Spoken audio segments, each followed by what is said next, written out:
Shit,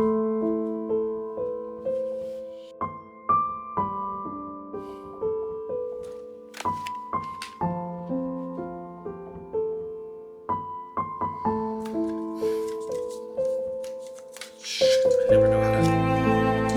Let's go this way. God, come on. Okay, there we go.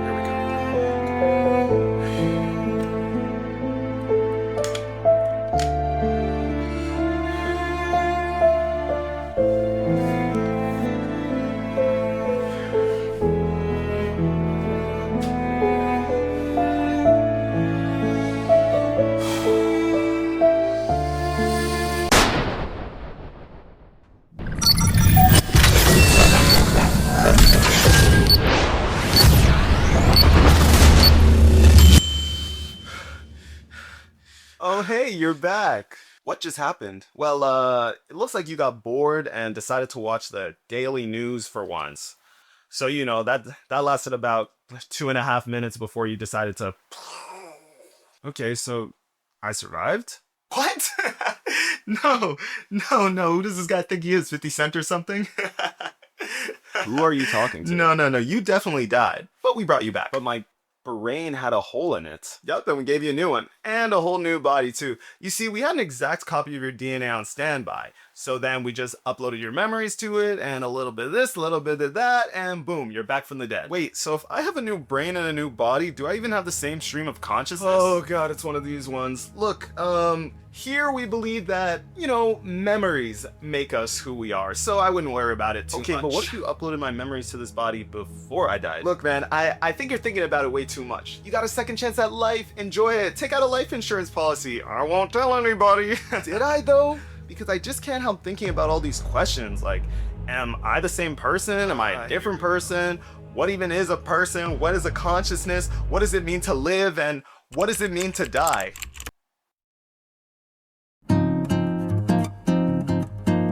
A question that I've found asking myself quite a bit recently, to be honest. Geez, it's so bright. With so much of modern media talking about clones and mind transfers and, other futuristic sci-fi stuff that we as a society might be able to create one day, maybe far in the future, but maybe it's got me thinking, because really it should be a simple answer. What does it mean to die? Biologically, your heart stops beating, your brain runs out of oxygen, and your body slowly begins to break down. Do you mind? Without a functioning brain, your thoughts, emotions, and everything that makes you ceases to exist, at least according to science. Because if you really think about it, the human body is like a giant Gundam, a meat mech, and you are just the pilot controlling it from the cockpit that is your brain. But if your brain is you, then what happens if we copy it or preserve it? Imagine a machine that scans your brain. It records every thought, every memory, every single tiny neural connection, essentially everything that makes you, and then transfers that data into a new body. This new version wakes up, of course, believing it's you, and it remembers everything you did up until the last memory before you died. But the original you, your original body, your original brain, is gone. So the question is, did you survive, or is this new version of you not even really you and just someone who thinks they're you? I'm realizing that sounds pretty confusing, so let me relate it back to what actually got me thinking about this topic the most. Damn, do I really need to drive all the way back home?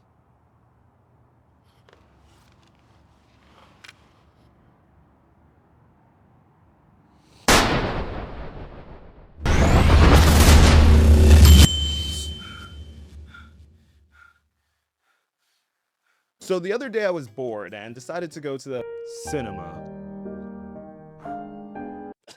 to watch the new Bong Joon-ho movie, Mickey 17. No, not that Mickey 17. This Mickey 17. And without spoiling anything, it's about this guy named Mickey who dies over and over again, only to find himself waking up in a fresh new body every single time. And it's a pretty good movie, but what was bothering me the whole time is that people are acting like this guy's immortal, but I didn't think so. This guy is dying, as in he's dead, as in we are watching every single version or whatever of him die every time. But because we see him pop right back, it doesn't feel like we're watching the main character die. He is dead. They just have all his essence stored on that little brick. But if they bring him back using that, that's not resurrecting him like how some people might have seen it as. That's just more like cloning, which they do kind of address in the movie, but I'm not going to get into it. The point is though, yeah, from an outsider's perspective, it would seem like Mickey is immortal. But if each Mickey dies before the next one wakes up, is it really the same person continuing, or is it just an endless stream of disposable copies? Of course, this then might suggest that our identity isn't about a person's memories or personalities. It's about continuity. And I don't mean this type of continuity. I mean a different type of continuity. The you that's watching this video right now is not the same you that existed 5 minutes ago. Your cells replace themselves, your thoughts shift. But of course you feel like the same person because your consciousness remained continuous, an unbroken stream of experience. Okay, so as long as someone doesn't break their stream of consciousness, then they're still living, right? Maybe. In an episode of Rick and Morty, yes, Rick and Morty in big 2025, but in the episode of Rick and Morty, Edge to Morty, Rick Die, Rick Pete, the character Rick has a backup system that revives him every time he dies, sort of like Mickey 17. Except it's a little different because instead of just a new body being printed every time Rick dies, Rick's consciousness is taking over another version of himself in another reality. So that's not dying, right? Because his consciousness is continuing over. Well, first of all, what even is a consciousness? Like, I know that as a society we know what a consciousness is, but do we know what a consciousness is?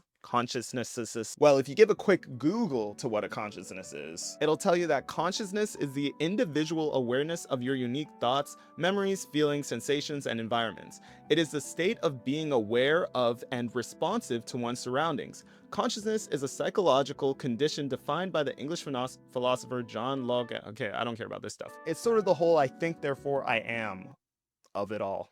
But I don't know, how does that even work in this context? Because if I'm Rick, which I is the me in I think, therefore I am? Is the one who died the I think, there I am? Or is the new body the I in think? Or am I the am that I think I am?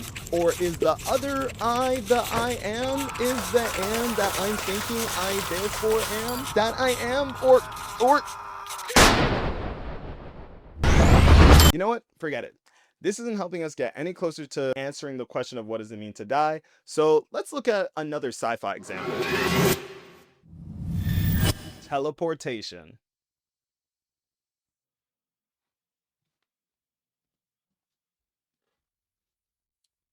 Wasn't really much point to that. And I know what you're thinking. Mickey, you're really going off the rails now. What do teleporters have to do with the subject at hand? And to that I would say, get off my damn back! I'm getting to it! You've all seen it before. A guy steps into a machine with a bunch of blinking lights, yells, "Cream me up, Scotty," or something like that. And then the lights blink some more, he disappears and reappears somewhere else. Pretty cool, right? Wouldn't it be awesome if we had that in real life? What are you, crazy? No, it wouldn't. Let me explain to you how a teleporter would work. Hypothetically, right? So I would imagine that it copies all your atoms and then disassembles you on a molecular level and then reassembles you on the other side exactly as you were. Okay, right, that makes sense. Sounds pretty cool still. Okay, now hold on, wait a second. Let me see here. Copy your atoms, disassembling you on a molecular level. Wait, what? That sounds like dying. That sounds like you're ripping me apart atom by atom. That's what that sounds like. It's killing me, but on such a small scale that I don't notice. And of course, no one on the outside notices either, because I'm reassembled right over there on the other side. But as we've discussed, is that really me though? Because the person on the other side is an exact copy of you down to the atom. But is it really you?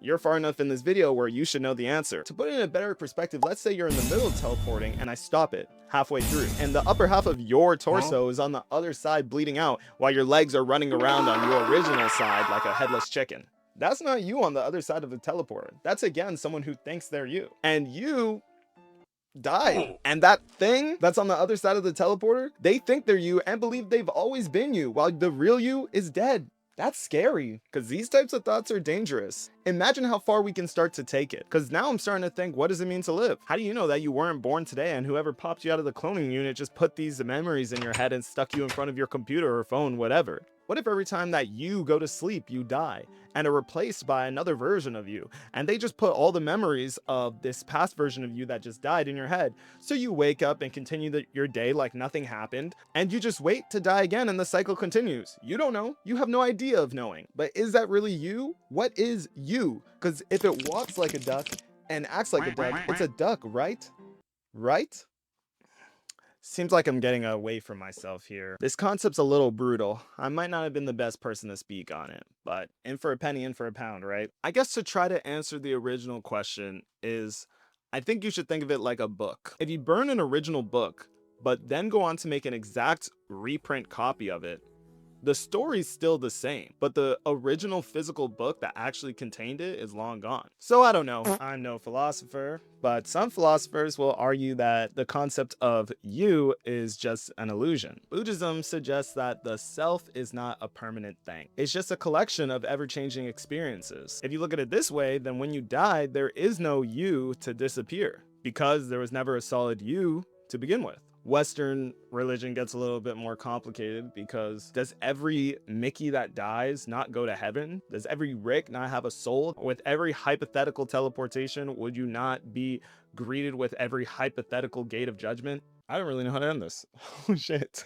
In the end, the answer to what does it mean to die is probably don't think about it too much. Because if you do, you might be closer to finding out than you think. Oh.